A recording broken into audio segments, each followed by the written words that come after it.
আমি একবার নিজেকে প্রশ্ন করা উচিত আমার কাজটা নাই কেন, এই প্রশ্নটা কেউ করে না। এই প্রশ্নটা করলে উত্তর পেয়ে যাবে। আগের মতো নাটক নাই। এই গল্প শুনতে শুনতে ইন্ডাস্ট্রিতে 18 বছর হয়ে গেছে। যারা 9টা-5টা জব করে তাদের চেয়ে বেশি করতে হয় আমার। আমি পার্সোনালি হ্যাপি। নিজে যদি হ্যাপি না হয় তাহলে দর্শক কীভাবে হ্যাপি হবে? এইসব গল্প আমি যেদিন প্রথম মিডিয়াতে আসছি, আসার পরেই বলছে কাজ নাই, মার্কেটের অবস্থা খুব খারাপ, আগের মতো নাটক নাই। এই গল্প শুনতে শুনতে ইন্ডাস্ট্রিতে 18 বছর হয়ে গেছে। কাজ নাই। কাজটা আসলে নিজের উপরে ডিপেন্ডেন্ট করে। কারণ আমি যদি কেউ ভালো, যেমন আমার একটা নিজের প্ল্যাটফর্ম আছে সিনেমাওয়ালা, কেউ যদি অনেক খুব মানে অদ্ভুত টাইপের কাজ করে বা কি বলবো ভালো খুব কাজ করে, ওরা আমি প্রডিউস করবো, নর্মালি করবো। আমি ডেকে আনবো, যেহেতু এটা আমি প্রডিউসও করি।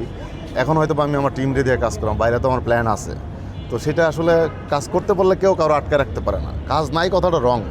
এই যুগে এটা গ্রামগঞ্জের একটা ছেলে কন্টেন্ট বানায় অনেক টাকা ইনকাম করতেছে, কাজ নাই মানে কি? তুই কন্টেন্ট বানা তোর মেধা থাকলে। এটা এই যুগে যদি কেউ বলে যে টাকা আর্নিং করতে পারে না বা কাজ নাই, এখানে সিন্ডিকেট হচ্ছে বা মানে সম্পর্ক না থাকলে দেন, এটা রং কনসেপ্ট। এখানে সম্পর্ক দিয়ে একটার বেশি, দুইটার বেশি, তিনটার বেশি কাজ হবে না। তার কোয়ালিটিটা মেইন।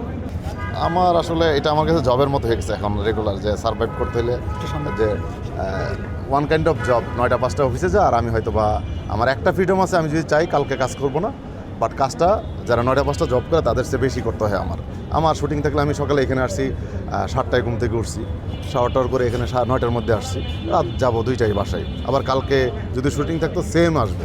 তো এটা একটা প্রতিদিনের রুটিন হয়ে গেছে এখানে। আসলে স্পেশাল বলতে কিছু নাই, বা অনেকে বলে না আমার ড্রিম এই সেই, আমার অনেক বাকি আছে। বাকি কিছু না, আলহামদুলিল্লাহ যা পাইছি এনাফ, বা যা করছি আমি পার্সোনালি হ্যাপি। নিজে যদি হ্যাপি না হয় তাহলে দর্শক কীভাবে হ্যাপি হবে? সো আমি নিজে স্যাটিসফ্যাকশন আমার অনেক বেশি। সবচেয়ে বড় যেটা হয়, সবাই নিজেকে বেস্ট ভাবে, তো ভাবতে গিয়ে ধরে রাখা। কাজটা করতে হবে, কাজটা আসলে করে না, ট্রাই করে না। এখন এমন লোক আপনাকে এই কথাটা বলবে যে আসলে মিডিয়াতে আমি কাজ পাচ্ছি না, আমি মিডিয়া ছেড়ে দিছি। আপনি কিন্তু ওর প্রিভিয়াস কাজের রেকর্ড দেখেন না, যে আসলে কোন কাজটা ওর আছে যেটা বাঁচায় রাখবে বা ওকে আরেকজনের কাজটা দিবে, এমন একটা কাজ দেখাক। অনেক মানুষ ফেসবুকে স্ট্যাটাস দেয় ওরটা হয় না, ওরটা হয় না, ওর নিজে কী বানাইছে এটা কিন্তু ও জানে না। আসলে কিন্তু ও জানে না। আমাদের সমস্যা হচ্ছে আমরা সমালোচনা করতে পারি, আমরা নিজেরা কী করছি এটা কখনো আয়নার সামনে দাঁড়ায় দেখি না, বা নিজেকে প্রশ্ন করি না যে আমি যদি বলি আল্লাহ আমার কাজ নাই, আমি একবার নিজেকে প্রশ্ন করা উচিত আমার কাজটা নাই কেন। এই প্রশ্নটা কেউ করে না। এই প্রশ্নটা করলে উত্তর পেয়ে যাবে। সাকিব ভাই ইন্ডাস্ট্রির এত বড় একটা, মানে ইন্ডাস্ট্রির একটা বড় তারা, ধরেন এটা এক একটা দেশের বড় বড় বড় সুপারস্টার লাগে, এরকম একজনই আছে এখন। তো সে তার এক্সপেকটেশন বাংলাদেশের জনগণের বেশি, দর্শকের বেশি, সবাই চায় তার সাথে কাজ করতে। আমার সাথে কোনো কাজ নিয়ে কথা হয় নাই, বা আপাতত আমার কোনো প্ল্যানও নাই যে সিনেমা, আমি নিজের সিনেমা বানানোর প্ল্যানই নেই। আমি নাটকটা বানাইতে চাই রেগুলার। মানে এই কাজটা শেষ হওয়ার পর ঈদের 2টা কাজ করবো, তারপরে 2 মাস রেস্ট, 2 মাস পর থেকে শুটিং শুরু করব। আমার সব কিছু প্ল্যান করা হয়ে গেছে। কাস্টিংটা এখন বলতে চাচ্ছি না, কারণ সেটার জন্য দাওয়াত দিব আপনাদেরকে। আসবেন, আবার সাপোর্ট করবেন, থাকবেন পাশে।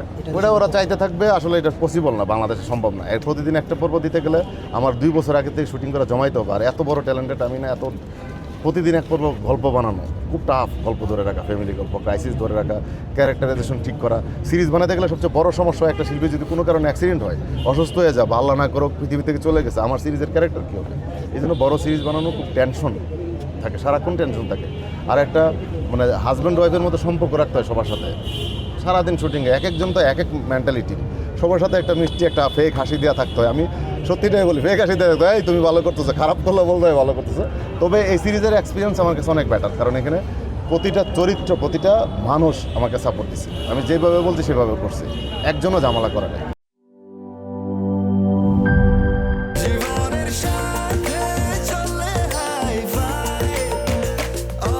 স্বাস্থ্যকর অল টাইম, সব সময় অল টাইম হেলদি লাইফ।